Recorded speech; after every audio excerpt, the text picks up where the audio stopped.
ప్రార్థన చేసుకొని కూడికను ప్రారంభించుకుంటాం.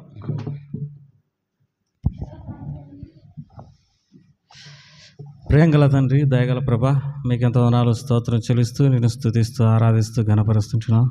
గొప్ప దేవుడు, ఘనమైన దేవుడు, పరిశుద్ధమైన దేవుడు, జీవంగల దేవుడు, మాట తప్పని మారని దేవుడు, సజీవుడమైనటువంటి దేవుడు, అందుకే స్తోత్రములు.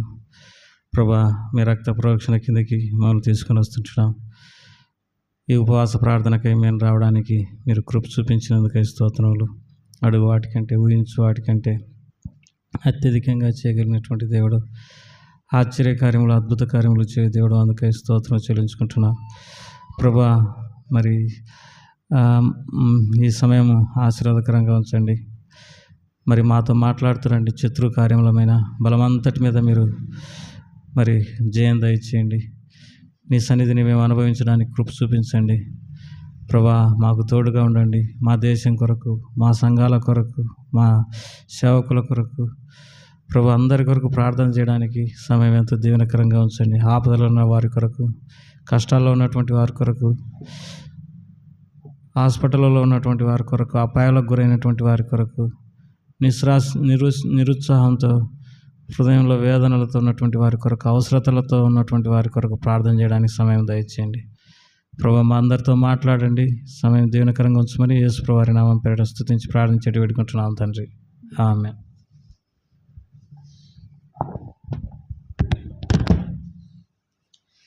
పాట పాడుకుంటాం.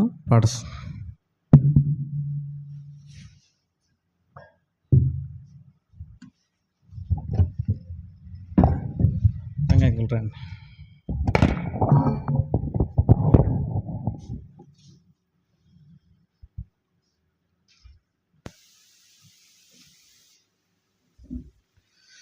పాట సంఖ్య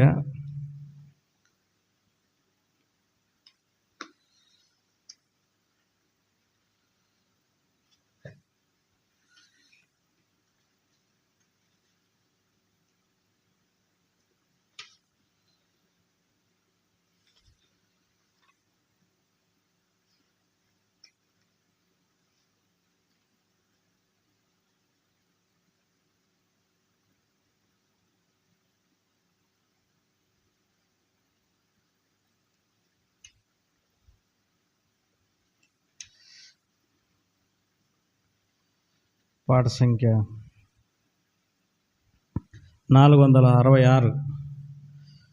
పాత పుస్తకాలలో 463. 463. కొత్త పుస్తకాలలో 466, పాత పుస్తకాలలో 463.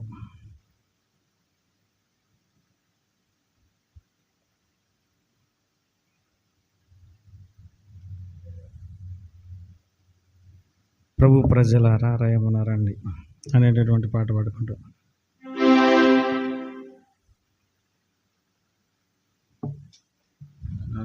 63. 741.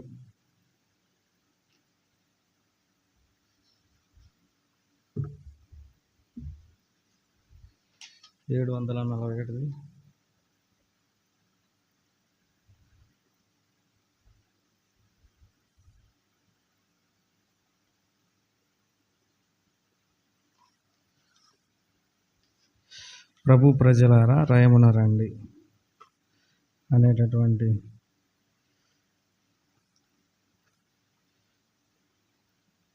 పాట పాడుకుంటాం. ప్రభు ప్రజలారా రయమున రండి.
అంత్యదినములందు పొంతనలేనట్టి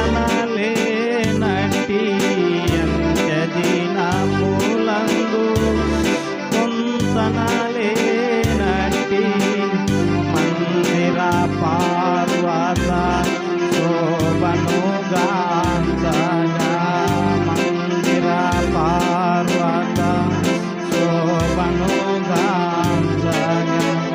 ఉన్నత పార్వత శిఖరమందుండి మహిమతో ఇమ్మడి వారిలో ఉన్నత పార్వత శిఖరమందుండి మహిమతో ఇమ్మడి వారిలో ప్రభు ప్రజలారా దయమునారండి యాకోబు వంశమా స్వర్గీయ జనమా యెహోవా వెలుగులో నడురమురండి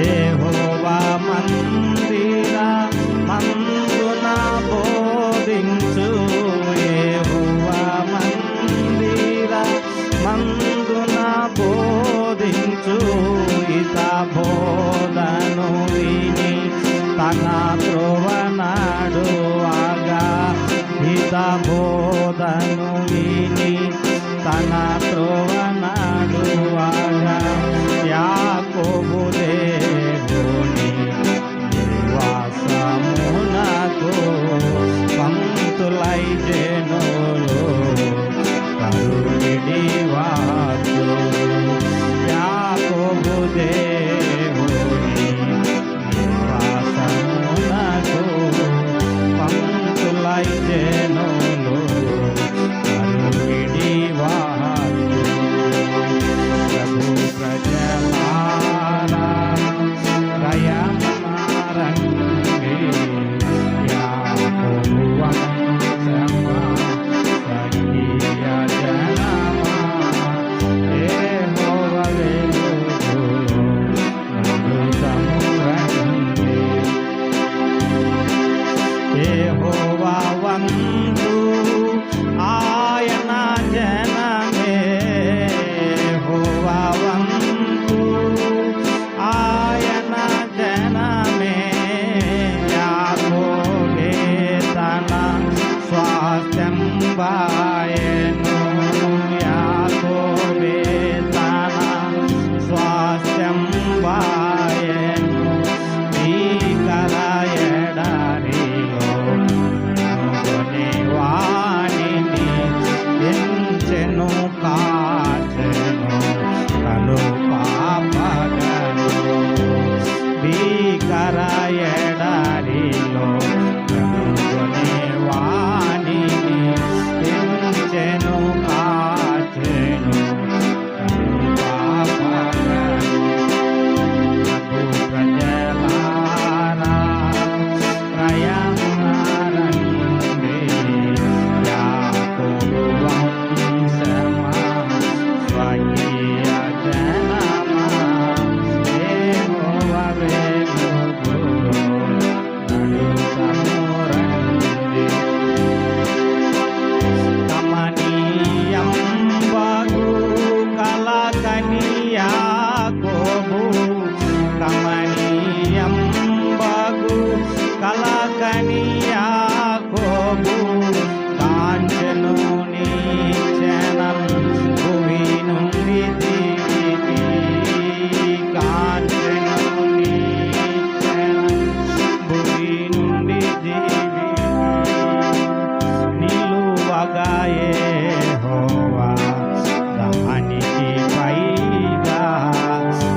యెరూషలేమది నిత్య దేవుని నివాసమాయే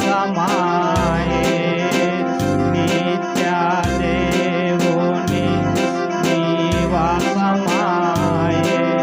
భక్తులు చేరి స్తుతింపగా స్తుతులకు మాధ్యను భవించును ప్రభు భక్తులు చేరి స్తుతింపగా స్తుతులను మాధ్యను భవించును ప్రభు ప్రజలారా కయమున రండి యాకోబు వంశమా స్వకీయ జనమా యెహోవా వెలుగులో అద్భుతము రండి మూర్ఖులు మాంత్రికులు వ్యభిచారులును మూర్ఖులు మాంత్రికులు వ్యభిచారులును నరహంతకులును విగ్రహారాధికులు నరహంతకులును విగ్రహారాధికులు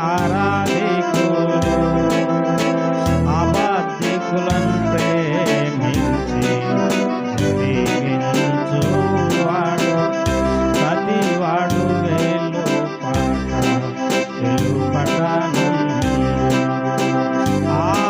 ఆబాధమును ప్రేమించి జరిగించు ప్రతివాడు వెలుపటను ప్రభు ప్రజలారా కయమున రండి యాకోబు వంశమా స్వకీయ జనమా యెహోవా వెలుగులో అద్భుతము రండి సర్వ సంతానము నుండి వేరైన వారై సర్వ సంతానము నుండి వేరైన వారై క్రీస్తుని రాకము కోరి వేడినచో క్రీస్తుని రాకము కోరి వేడినచో స్వాకీయ ధనమౌ యాకోబు వంశమై కీర్తింతురు ప్రభుని హల్లెలూయా స్వాకీయ ధనమౌ యాకోబు వంశమై కీర్తింతురు ప్రభుని హల్లెలూయా ప్రభు ప్రజలారా కయమున రండి యాకోబు వంశమా స్వకీయ జనమా యెహోవా వెలుగులో అద్భుతము రండి. పాట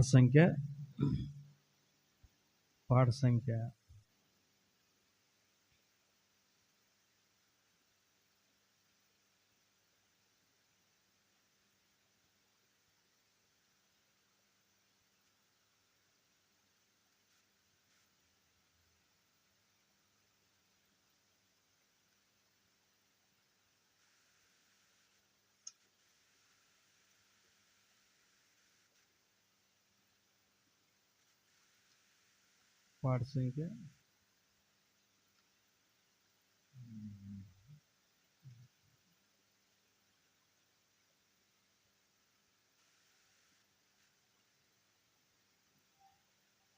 582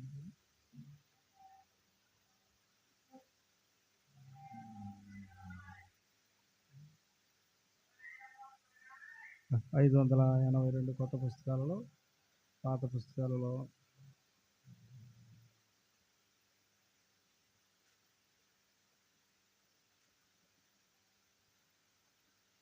పాత పుస్తకాలలో 571.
వాక్యాన్ని విందాం. దేవుని వాక్యంలో ఉండి చిన్న వాక్య భాగాన్ని చదువుకుంటాం.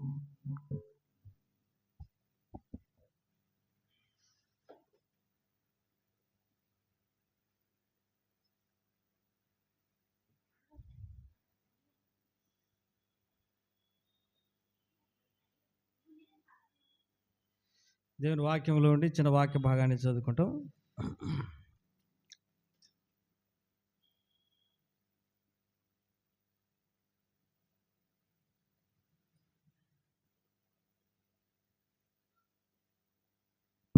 దేవుని వాక్యంలో ఉండి చిన్న వాక్య భాగాన్ని చదువుకుంటాం.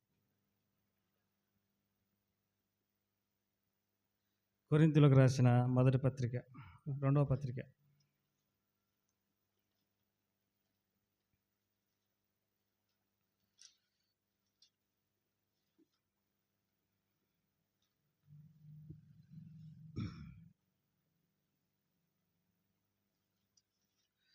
కొరింథీయులకు రాసిన మొదటి పత్రిక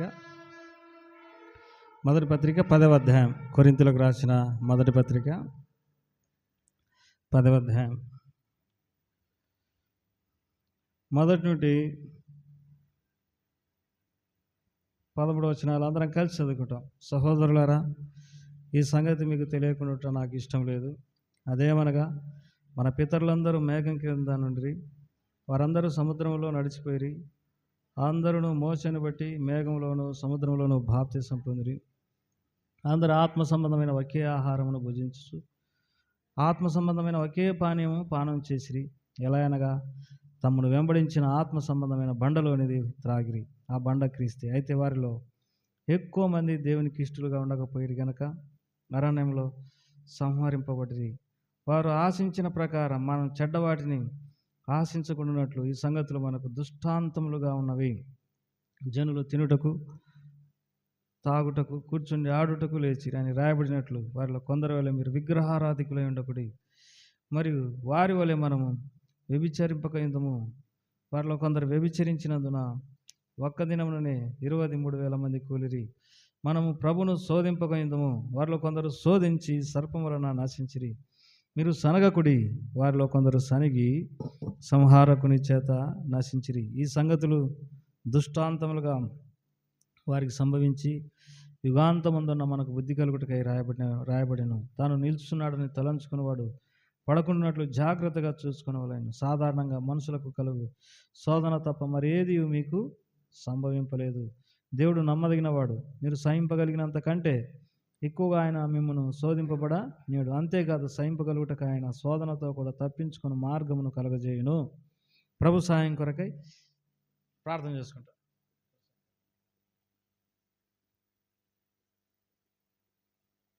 ప్రేమగల తండ్రి,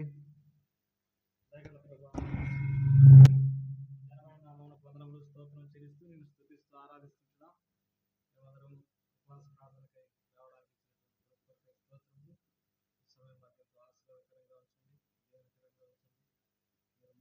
మాట్లాడండి. శత్రు కార్యాలను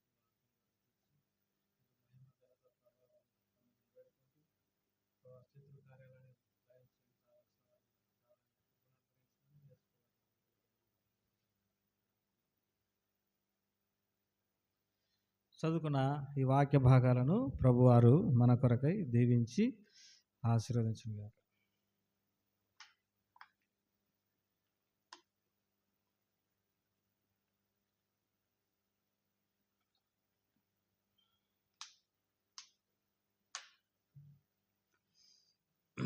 ఇక్కడ ఇజ్రాయేలీల గురించి రాయబడినటువంటి మాటలు. ఎవరి గురించి రాయబడిన మాటలు? ఇజ్రాయేలీల గురించి రాయబడినటువంటి మాటలు. వారు మొదట ఐగుప్తులో ఉన్న తర్వాత వారందరూ బయటికి వచ్చినారు. ఎవరి ద్వారా? మోషే అనే ఒక నాయకుని ద్వారా దేవుడు వారిని బయటికి తీసుకొచ్చినాడు. నిజంగా దేవుడు వారికి వాగ్దానం చేసినాడు, పాలు తేనెలు ప్రవహించు దేశాన్ని నేను మీకు ఇస్తాను అని.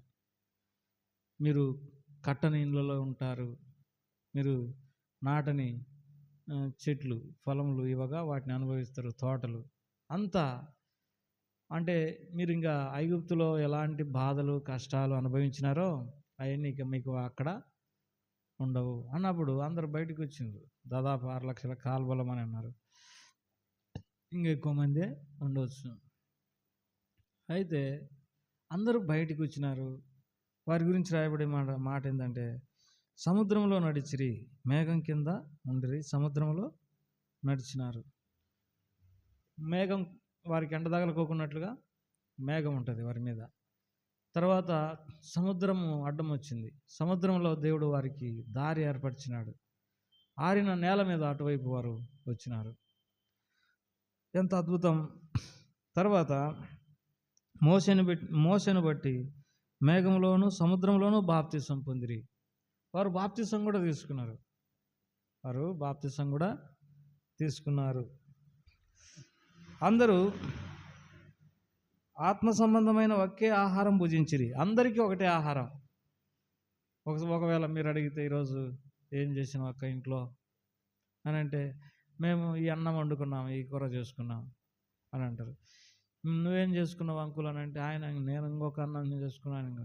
కానీ అటగా అది అందరికీ ఒకటే ఆహారము, ఒకే పానీయం, అందరూ ఒకే పానీయం. అన్నీ ఒకటే అయినప్పుడు మనుషులందరూ ఒకటే రీతిగా ఉండాలి కదా. ఒకే అన్నం తింటున్నప్పుడు, ఒకే బోధ వింటున్నప్పుడు, లేకపోతే ఒకే బాప్తిసం తీసుకున్నప్పుడు, అన్నీ ఒకటే అయినప్పుడు మనం మనుషులం కూడా ఒకటేమై ఉండాలి. చూడండి, ఇక్కడ రాయబడిన మాట ఏంటంటే, అందరూ మోసెను బట్టి మేఘంలోను సముద్రంలోను బాప్తిసం పొందిరి. అందరూ ఆత్మ సంబంధమైన ఒకే ఆహారమును భుజించిరి. అందరూ ఆత్మ సంబంధమైన ఒకే పానీయమును పానం చేసిరి. ఎలా అనగా తమను వెంబడించిన ఆత్మ సంబంధమైన బండలోనే తాగిరి. ఆ బండ క్రీస్తే.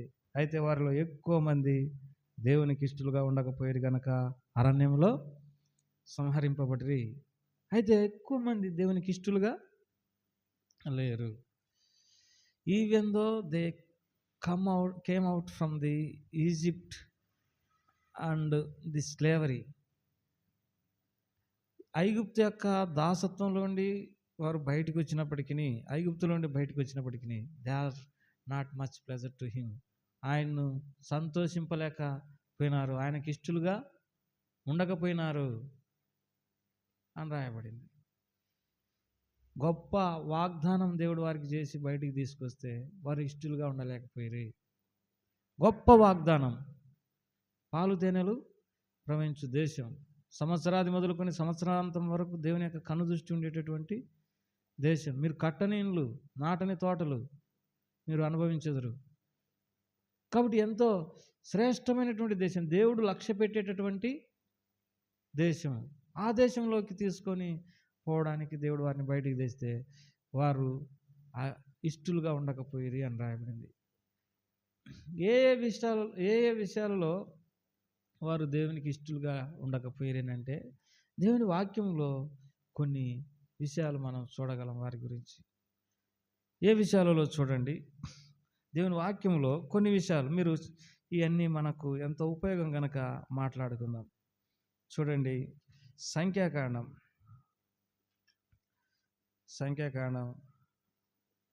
11వ అధ్యాయం 1వ వచనం. జనులు ఆయాసం గురించి సనుగుచుండగా యెహోవాకు వినపడెను. మరి నడిచి కొంత ఆయాసం వచ్చింది.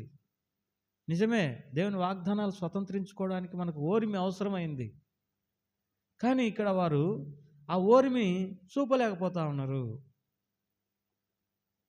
ఆయాసాన్ని బట్టి వారు ఏం చేసినారంటే సనిగినప్పుడు అది దేవుడు విని ఆయన కోపం రగిలింది వారి మీద. యెహోవా అగ్ని వారిలో రగులుకొని ఆ పాలెంలో ఒక కొన దహింపసాగాను. ఎవరైతే, నాకు తెలిసి అందరినీ కాదు, ఎవరైతే సనిగినారో అగ్ని రగిలింది, వారిని దహింపసాగింది అని మనం గమనించగలం. ప్రియమైనటువంటి వారలారా, బక్షింగ్ అంకులు ఒక మాట పుస్తకంలో రాసిండు. ఇన్ని సంవత్సరాల సేవా జీవితంలో నేను ఎప్పుడు దేవుని మీద సనగలేదు, నన్ను ఎందుకు ఇట్లా చేసినావని కూడా నేను అనలేదు అని అన్నాడు. ఎంత కృతజ్ఞత హృదయం ఉందో చూడండి. ఒకవేళ జ్వరం రాలేదా ఆయనకు, లేదా ఒకవేళ ఆయనకు కష్టం రాలేదా? ఎందుకు రావు? ఆయన సొంత ప్రజల మధ్య ఏమీ ఆయన లేడు. ఆయన సొంత ప్రదేశం కరాచీ ప్రాంతం పంజాబ్లో ఉన్నది, ఇప్పుడు పాకిస్తాన్లో ఉంది. జోయా ఆయన ఊరు. ఇప్పుడు దేవుడు ఇటు పొమ్మని చెప్పిండు దక్షిణ భారతదేశానికి. దక్షిణ భారతదేశానికి వచ్చిండు. ఒకవేళ అక్కడి నుండి ఇక్కడ రావడానికి ఆ కాలంలో ట్రైన్ ప్రయాణమైన 4 రోజులు పడుతుంది, 3-4 రోజులు పడుతుంది. 4 రోజులలో ఆకలి కాదా? టయానికి ఎన్నం ఎవరు వండి పెట్టాలా? లేకపోతే డబ్బులు అవసరం ఉండదా? డబ్బులు ఎవరు ఇస్తారు? దేవుడు చెప్పిండు ఎవరిని అడగకూడదని. ఎన్ని పోరాటాలు. లేకపోతే ఒకవేళ అనారోగ్యం వచ్చి ఉండదా? అన్నీ వచ్చి ఉంటాయి. ఎందుకంటే వాళ్ళు కూడా ఏం దేవతలేమి కాదు, మనుషులే. అయినప్పటికీ గొనగలేదు, సనగలేదు అని అన్నాడు. ఎప్పుడు నన్ను ఇటెందుకు చేసినావని కూడా అనలేదు అని అన్నాడు. ఎందుకు అనలేదు అని అంటే దేవుని వాక్యంలో రాయబడింది. రోమిలకు రాసిన పత్రిక 8వ అధ్యాయంలో, దేవుని ప్రేమించు వారికి తన సంకల్పం చొప్పున పిలువబడినటువంటి వారికి మేలు కలుగుటకై సమస్తం సమకూడి జరుగుచున్నవని. ఒక గొప్ప వ్యక్తిగా నువ్వు తయారు కావాలనంటే దేవుడు అనుమతించే ప్రతి పరీక్షను ఎదుర్కోవాల్సిందే. అట్లు కాదు నేను గొనుగుతా, లేకపోతే మానవ పోరాటం చేసి మనుషులను ఆశ్రయించి సహాయం పొందుతానంటే నువ్వు ఫెయిల్ అన్నమాట. అందుకే నేర్చుకోలేకపోయినావు దేవుని దగ్గర ఏ పాఠం కూడా. కొంతమంది చూసినప్పుడు ఏమీ నేర్చుకోలేనటువంటి వారుగా దేవుని నుండి ఉంటారు. కారణం ఏంటంటే వారు దేవునికి విధేయత చూపించలేదు. ఒకవేళ ఆకలి కొని ఉండొచ్చు. ఆకలి కొని ఉన్నప్పుడు దేవుడు పెట్టేంత వరకు కొంత వెయిటింగ్ చేస్తాను అనుకొని ఉంటే అది వేరు. లేదు నా పోరాటం నేను చేస్తాను అని అనుకుంటే నువ్వు దేవుని నుండి సమాధానం పొందలేకపోయినావు. నువ్వేం పాఠం నేర్చుకొని ఇతరులకు చెప్తావు? దేవుని నుండి పొందిన పాఠాలే ఇతరులకు మనం బోధించగలం. దేవుని నుండి నేర్చుకున్న పాఠాల ద్వారా అనుభవం పొంది అవి బోధించగలం.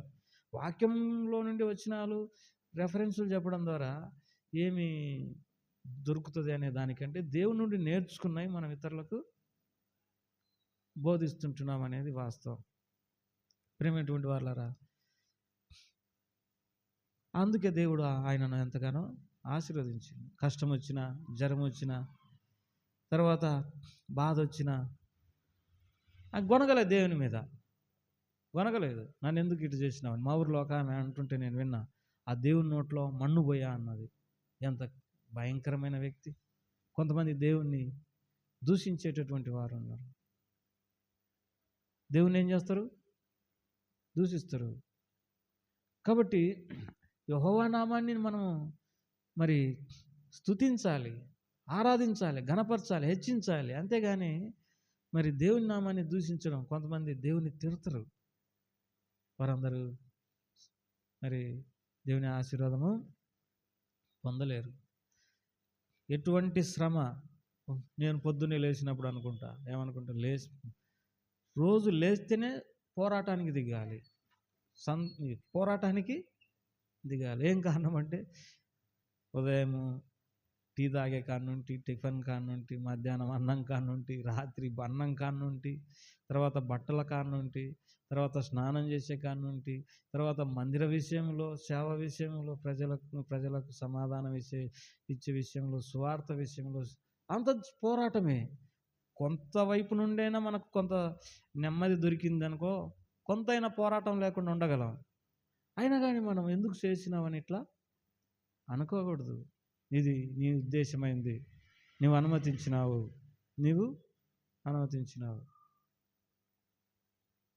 అనుమతించినావు కనుక వీటన్నిటినీ భరించాల్సిందే. వీటన్నిటినీ ఏదో గొప్ప పాఠం నాకు నేర్పించాలని నువ్వు ఉద్దేశం కలిగినావు. నీకు థ్యాంక్స్. నువ్వు ఎన్నటికీ అన్యాయస్తునివి కాదు. దేవుని వాక్యంలో యోబు గ్రంథంలో రాయబడింది, దేవుడు అబద్ధమాడాడు, ఆయన అన్యాయం చేయుట అసంభవం. ఆయన ఎవరికి కూడా అన్యాయం చేసేటటువంటి వాడు కాదు. దేవుడు మనల్ని కష్టపాలు చేయాలని, లేకపోతే అన్యాయం చేయాలని ఇలాంటి వాడు కానే కాడు. ఎందుకు ఇన్ని శ్రమలనంటే, ఒక కలెక్టర్ కావాలనుకో, 1వ తరగతి చదివి నేను కలెక్టర్ని అవుతానంటే అవుతావా?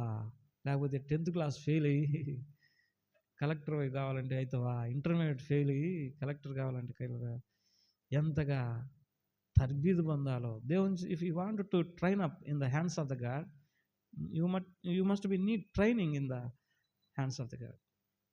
నువ్వు దేవుని చేతిలో తర్బీదు పొందితేనే, whenever we have the much training in the hands of the God, then that time we have successful life. మనం దేవుని చేత తర్బీదు పొందినప్పుడు ఎంతో సక్సెస్గా పోతాం, 10 మందికి ఉపయోగపడతాం. కాబట్టి మొదట వారిలో ఉన్న పొరపాటు ఏంటంటే ఆయాసపన్నారు. ఆయాసం ఒకటేనా అంటే ఆయాసమే కాదు, మళ్ళా ఏం చేసినారు, మాంసాపేక్ష అధికంగా కనపరిచినారు. సంఖ్యాకాండం 11:4. మాంసాపేక్ష అధికముగా కనపరచగా వారి మధ్యనున్న మిశ్రిత జనం మాంసాపేక్ష అధికంగా కనపరచగా, ఇజ్రాయేలీలు మరలా ఏడ్చి మాకెవరు మాంసం పెట్టెదరు? ఐగుప్తులో మేము ఉచితంగా తినిన చేపలు, కీరగాయలు, దోసకాయలు, కూరాకులు, ఉల్లిపాయలు, తెల్లగడ్డలు జ్ఞాపకంకి వచ్చున్నవి. మాంసాపేక్ష కనపరిచినారు. ఏం కనపరిచినారు? మాంసాపేక్ష కనపరిచినారు. అవును, నిజమే. ఎవరమైనా మాంసం తినాలని ఆశ ఉంటుంది, మాంసం తినాలని ఆశ ఉంటుంది. అయితే ఏడుస్తారా? చూడండి, అయితే ఏడుస్తారు. వారు అనేది ఏంటంటే, మేము ఐగుప్తులో ఉన్నప్పుడు మాంసం తింటున్నాం, ఈ అరణ్యంలో లేదు అని అన్నారు. మీకు మన్నా పెట్టేది దేవుడు, మీకు అది కూడా ఇస్తాడు, ఏది మాంసం కూడా ఇస్తాడు. మీరేం చేయాలి? వెయిటింగ్ చేయాలి. అందుకే ఈ విషయమై దేవుడు ఏమంటాడంటే, ఎందుకు ఆయన ఇయ్యలేకపోయినాడు అని అంటాడంటే, ఒక మాట రాయబడింది. ఏం రాయబడిందంటే, ఇదే సంఖ్యాకాండం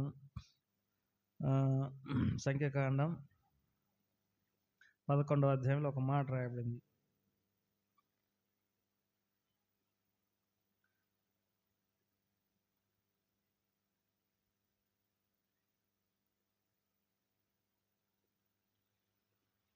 సంఖ్యాకాండం 11వ అధ్యాయంలో, మీరు నా ఆజ్ఞలు గైకొంటారో లేదో అనే ఉద్దేశంతోనే నేను మీకు ఈ మాంసం పెట్టలేదు అని. అంటే అర్థం ఏంటంటే, దేవుని వాక్యంలో ఒక మాట ఉంది, మనుషులు రొట్టె వలన మాత్రమే కాదు కానీ దేవుని నోటి నుండి వచ్చు ప్రతి మాట వలన జీవించుదురు. దేవుడు మన్నా పెడతా ఉన్నాడు, మన్నా దేవదూతలు తినే ఆహారం. సరే, ఆయన టైం వచ్చినప్పుడు మాకు మాంసం పెడతాడు అని అనకాల్సింది. కానీ వారు యెహోవాను ఏం చేసినారు? నిర్లక్ష్యం చేసి ఏడ్చినారు. కొంతమంది తమకు అవసరమైన విషయాలు అడగవచ్చు, మనం దేవుణ్ణి అడగవచ్చు. కొంతమంది ఎట్లా ఉంటారంటే, మామూలుగా చెప్తా, పలానా ఆయన్ని నేను పెళ్లి చేసుకుంటాను ప్రభా, నువ్వు ఎట్లేదన్నా మార్చు మనసు అని మేము ఏడిసినాం, ప్రార్థన చేసినాం. ఇవన్నీ కరెక్ట్ విషయాలు కాదు. మనం ప్రార్థన చేయాల్సిన విషయాలు ఉన్నాయి, ఏడిసి ప్రార్థన చేయాల్సినటువంటి విషయాలు ఉన్నాయి. కానీ నీ సొంత ప్రయోజనం కొరకై నువ్వు మరి ఏడిసి ప్రార్థన చేయడం అనేది, అది ఎంత మాత్రము దేవునికి మహిమ కాదు. బైబిల్లో ఈ విషయమై ఒకసారి రాయబడింది. వారికి మాంసం పెట్టిండు, కానీ అధికంగా మాంసం వాళ్ళకు ఇచ్చి వాళ్ళలో తెగులు పుట్టించినాడు. వారు ఆశించిందల్లా వారికి అనుగ్రహించను, కానీ వారి ప్రాణాలకు క్షీణత కలగజేసినాడు అని రాయబడింది. ఒకవేళ దేవుని ఏదన్నా అడుగుతాం, ఆయన చిత్తం కాదనుకో, ప్రభువా నీకు స్తోత్రం అని మనం ఏం చేయాలి? మౌనంగా ఉండాలి, శోధించకూడదు. దేవుని ఏం చేయకూడదు? మేము ఫలాని వ్యక్తినే పెళ్లి చేసుకుంటాం, ఫలాని అమ్మాయినే చేసుకుంటాం, ఎట్టలేదన్నా దేవుని పట్టుబట్టి అడుగుతాము అంటే ఇస్తాడు. దానివల్ల నీకేం లాభము? మనం ఇంత బలవంతంగా అడగాల్సిన అవసరము లేదు. ఆయన మనకే తండ్రి, మనకేం అవసరమో ఏది అక్కరో అన్నీ ఎరిగి ఆయనకి ఇష్టమైన విధానంలో మనకిస్తూ ఉంటాడు.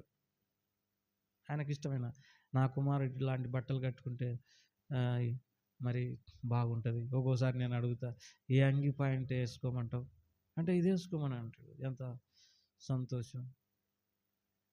వాళ్ళు మాంసాపేక్ష అధికంగా కనపరిచి దేవుని ఏం చేసినారు? ఇసికించినారు, శోధించినారు, ఆయన నిర్లక్ష్యం చేసినారు. మోషేకు దుఃఖం కలగజేసింది, దేవునికి కూడా బాధ కలగజేసింది. ఎన్ని బలహీనతలు, నాకు అది ఇస్తావా, ఇది ఇస్తావా, లేకపోతే ఏడుచా, లేకపోతే ఏడుస్తా నేను అంటే ఏడుస్తే ఆయన ఇట్టన్నీ లెక్క పెట్టేవాడా? నువ్వు ఏడ్చినావు అందుకు ఇస్తాడు, శోధించిన, కానీ దానివల్ల లాభము లేదు. ఆయనకి నీ చిత్తం మీద అదే కానీ అని చెప్పాలా. నేను నాకు ఇష్టమైన దాన్ని నేను కోరుకోను, నీ చిత్తం ఏదైతే అది ఏం చేయి, జరిగించు, లేకుంటే నాకు అవసరం లేదులే, నువ్వు ఎట్లా చెప్తే అట్లా ఉంటానులే అని చెప్పాలి. ఆయన చాలా మంచివాడైన తండ్రి, మంచివాడైన దేవుడు, ఆయన ఉపకారి, ఆయన శ్రేష్టమైనవి ఇచ్చేటటువంటి వాడు, తర్వాత సంపూర్ణమైనవి ఇచ్చేటటువంటి వాడు. మనం ఆయనను శోధించకూడదు, ఆయనను ఏం చేయకూడదు? శోధించకూడదు. మూడవ తప్పు, వారి జీవితంలో కొన్ని తప్పులు ఏంటంటే చూడండి,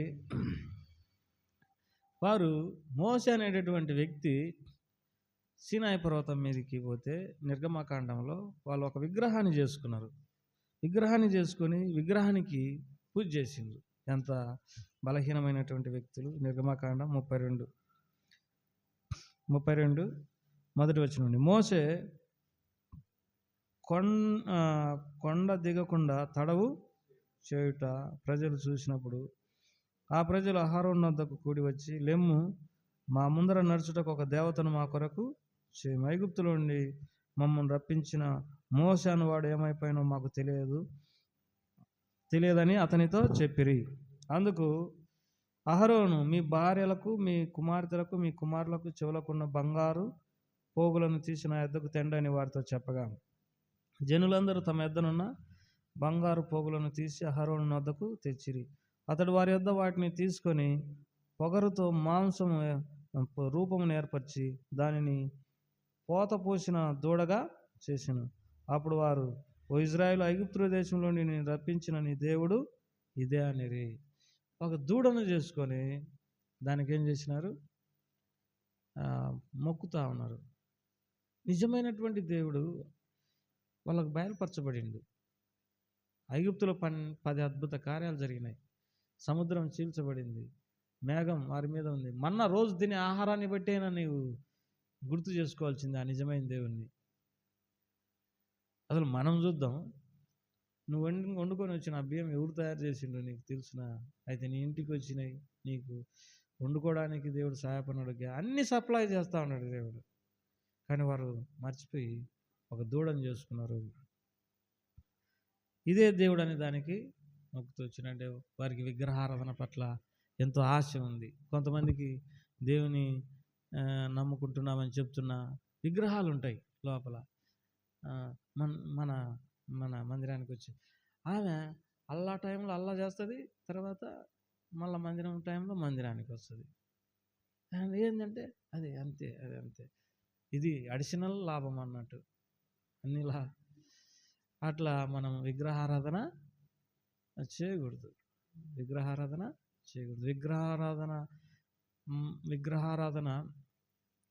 చేయడం ద్వారా బైబిల్లో 2 పాపాలు, భయంకరమైన పాపాలుగా ఎంచిన దేవుడు. ఒకటి వ్యభిచారము, రెండవది విగ్రహారాధన. అది చేర్చక ఆయనకు ఇంకా రోసం పడుతుంది. అది ఒక్కటి గుర్తు పెట్టుకోండి. విగ్రహారాధన చేసిన వ్యక్తుల విషయంలో ఆయన ఎంత మాత్రం ఓర్వలేడు.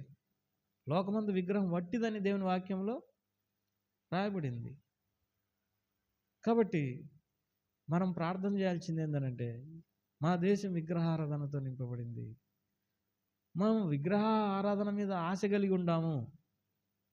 ఇట్లాంటి ఆశ మాల నుండి ఏం చేయి, తీసేయి. కొంతమందికి ఏం పోదు ఆశ.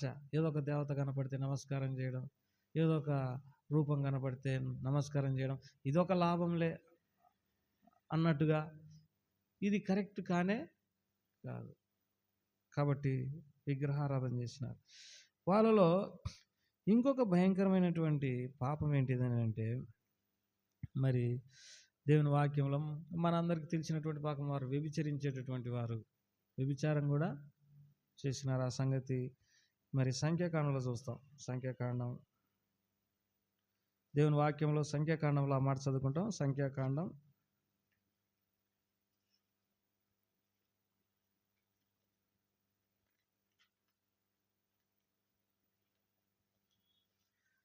'ఈ విషయమై సంఖ్యాకాండం కానీ నిర్గమకాండంలో కానీ ఉంటుంది. ఒక మాట చదువుకుంటాం.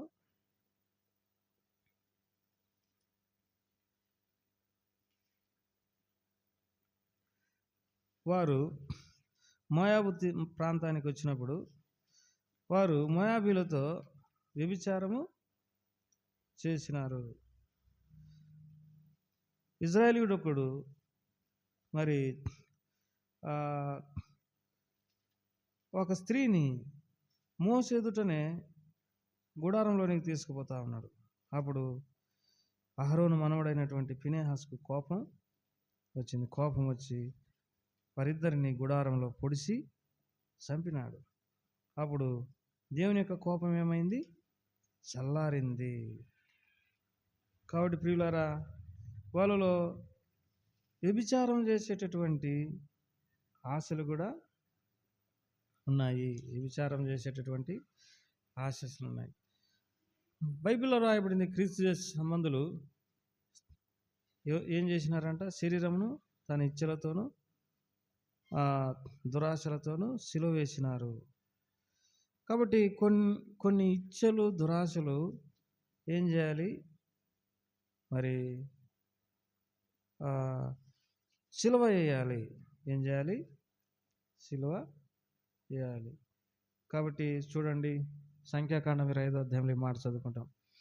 ఇజ్రాయేలీలు సిత్తింలో దిగి ఉండగా ప్రజలు మోయాబు రాణులతో వ్యభిచారం చేయసాగిరి. వీళ్ళేమో పరిశుద్ధమైన ప్రజలు ఇజ్రాయేలీలు, మోయాబీలేమో వారు విగ్రహారాధికులు. వారితో వ్యభిచారం చేయసాగినారు. ఆ స్త్రీలు తమ దేవతల బలులకు ప్రజలను పిలువగా వీరు భోజనం చేసిరి, వారి దేవతలకు నమస్కరించిరి. వ్యభిచారం చేయడం ఒక్కటే కాదు, ఆ స్త్రీలు ఏం చేసినారంటే, మా దేవతలకు బలులు ఇస్తుంటున్నాం రమ్మని చెప్పి భోజనం చేసినారు. అంటే ఎంత భయంకరమైనటువంటి విషయమో చూడండి. 25వ అధ్యాయం సంఖ్యాకాండం 3వ వచనంలో, అట్లు ఇజ్రాయేలీలు బయలు పేరుతో కలుసుకొని అందున వారి మీద యెహోవా కోపం రగులుకొనెను.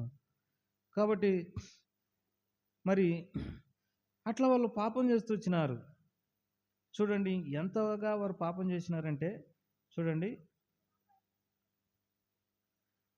14వ వచనంలో, లేకపోతే 10వ వచనం, అప్పుడు యెహోవా మోషేకు ఇలాగ ఆజ్ఞాయించెను, యాజకుడైన అహరోను మనవడు ఎలియాజరు కుమారుడైన ఫినెహాసు వారి మధ్యన నేను ఓర్వలేని దానిని తాను ఓర్వలేక పోవటం వలన ఇజ్రాయేలుల మీద నా కోపం మళ్లించెను. చూడండి 6వ వచనంలో, ఇదిగో మోసే కనులెదుట ప్రత్యక్షపు గుడారం యొక్క ద్వారం వద్ద ఏర్పరచబడిన ఇజ్రాయేలీల సమాజం యొక్క కన్నులెదుట. చూడండి కొన్ని విషయాలు. మోసే కన్నులెదుట, ప్రత్యక్షపు గుడారం యొక్క ద్వారం వద్ద ఏడ్చుచుండిన ఇజ్రాయేలీల సర్వ సమాజం యొక్క కన్నులెదుట. ఇజ్రాయేలీలలో ఒకడు తన సహోదరుల యొద్దకు ఒక మిద్యాను స్త్రీని తోడుకొని వచ్చెను. ఒక పక్క మోసే ఉన్నాడు, నిద్రపోతున్నాడు. ఒక పక్క మోసే ఉన్నాడు, ప్రత్యక్షపు గుడారం ఉంది. తర్వాత ఇజ్రాయేలీలందరూ జరిగిన పాపాన్ని బట్టి ఏడుస్తూ ఉండరు. ఒకడు ఏం చేసినాడంటే, ఒక స్త్రీని అందరి ఎదుట తీసుకొస్తున్నాడు. అంటే ఇంకేం భయం లేదని అందరి ఎదుట. కొంతమంది ఓపెన్గా చెప్తున్నారు, మేము వ్యభిచారం చేస్తుంటున్నాము, మేము పలానా వ్యక్తితో స్నేహం చేస్తుంటున్నాము, ఏం తప్ప? ఏందా మీరేంది మాకు చెప్పేదని అంటారు.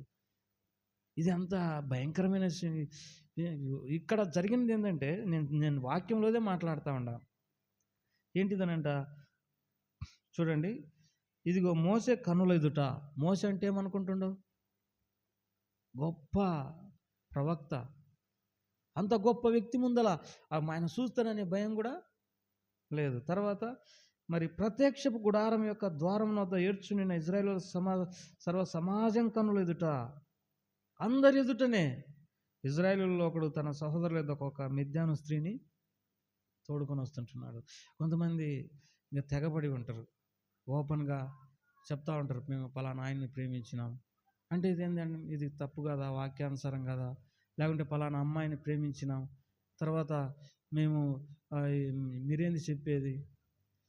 ఒక లెక్చరర్ చెప్తా ఉన్నాడు వాక్యం చెప్పడానికి వచ్చి, ఆయన పేరు వెస్లీ. అన్న నేను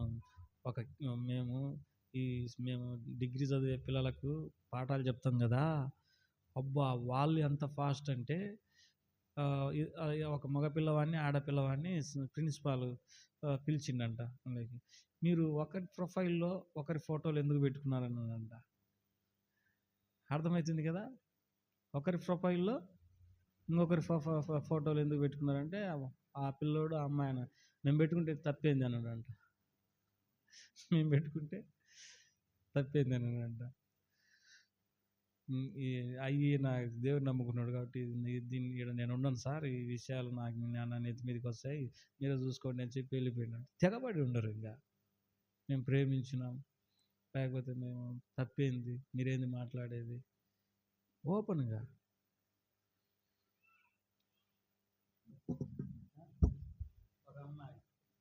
ఒక అబ్బాయితో తిరుగుతా ఇద్దరులోనే నేను చూసుకున్నాను, ఇట్లా అమ్మాయి తిరుగుతుంది, అమ్మాయి పలానా వ్యక్తితో తిరుగుతుంది అని వాళ్ళు ఫోన్ చేసి, ఏందమ్మా పలానా వ్యక్తితో తిరుగుతున్నామంట నువ్వు చెప్పినారు నాకు చెప్పింది.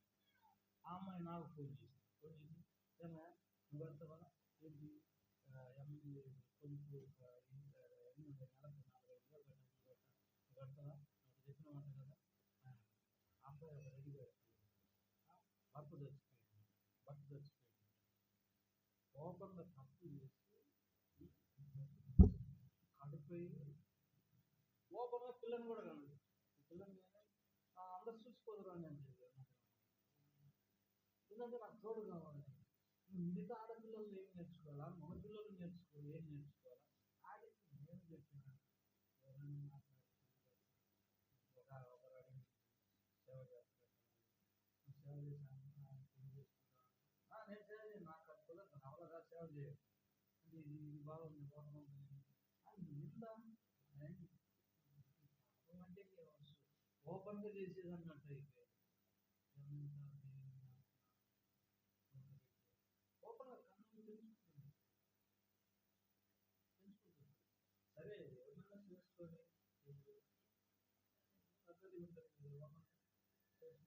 చేసుకొని పద్ధతి ఉంటుంది, నాకు తోడు కావాలి. ఇప్పుడు ఆ వ్యక్తి ఏమో దూరంగా ఉంటాడు, నువ్వు ఒక్కదాన్ని అందరికి ఏమి ఇచ్చినట్టు ఎవరైనా జాగ్రత్తగా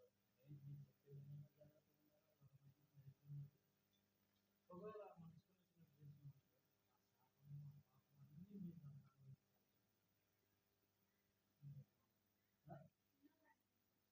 అందరూ అనుభవించాలి. అసలు ఏం చెప్తారు ప్రజలకు ఆ కొడుకుని సాగు మందిరానికి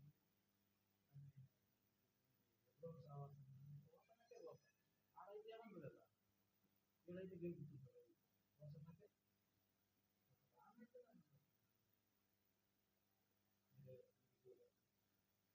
కాబట్టి ఇప్పుడు వాళ్ళ కన్నడమ్మ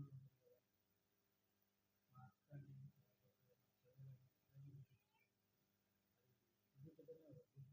దేవుడు ఎక్కడ వాళ్ళలో ఒక వస్తుందానికి రాలేదు, ఎంత సౌకర్యాన్ని తల్లిదండ్రులు